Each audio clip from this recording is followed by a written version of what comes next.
வணக்கம் நண்பர்களே, நான் Manikandan. This is Mani's travels with hope.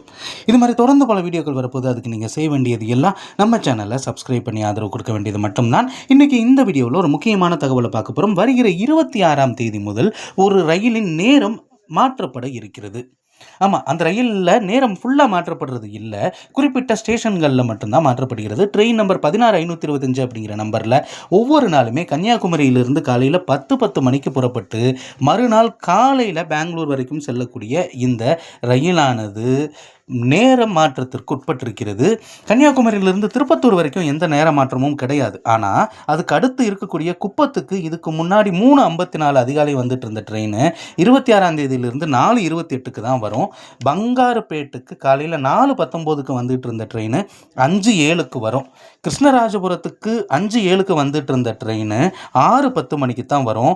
Bangalore ஈஸ்ட்டுக்கு 5:19க்கு வந்துட்டு இருந்த ட்ரெயின் 6:22க்கு வரும்.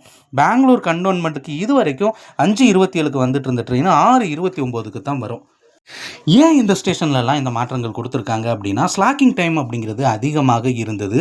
அதனால் 5:30க்கெல்லாம் பெங்களூர் கண்டோன்மெண்ட் வந்துட்டாலும் அதுக்கடுத்து இருக்கக்கூடிய 3 கிலோமீட்டருக்கு 7 மணி வரைக்கும் டயம் இருக்குது. அப்படிங்கிறதுனால இந்த ஐலாண்ட் எக்ஸ்பிரஸ் என்ன பாவம் செஞ்சிச்சுன்னு தெரில, அதை போட்டே வச்சுருவாங்க 1.5 மணி நேரம்.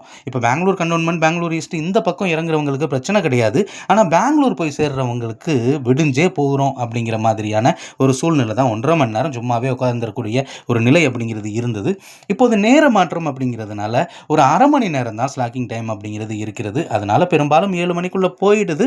இந்த நிலையங்களில் மட்டும் வருகிற 26ஆம் தேதியிலிருந்து நிரந்தரமாகவே நேர மாற்றம் அப்படிங்கிறது கொண்டு வந்திருக்கிறாங்க. அதற்கு தகுந்தாற் போல உங்களுடைய பயண திட்டங்களை அமைத்துக் கொள்ளுங்கள். இந்த வீடியோவில் நான் கொடுத்த தகவல்கள் உங்களுக்கு போதுமானதாகவும் அதே நேரத்தில் பயனுள்ளதாகவும் இருந்திருக்கும் அப்படிங்கிற நம்பிக்கை நிச்சயமாக எனக்கு இருக்கிறது. இந்த தகவல்கள் நம்முடைய நண்பர்களையும் சென்று சேர இந்த வீடியோவை ஷேர் பண்ணுங்க. ஏன்னா நேர மாற்றம் பற்றி தெரிஞ்சா அங்கே இறங்கி வேற வண்டியை பிடிச்சு போறதுக்கு வசதியாக இருக்கும். அடுத்த ஒரு வீடியோவில் பார்ப்போம். அது வரைக்கும் நன்றி, வணக்கம் நண்பர்கள்.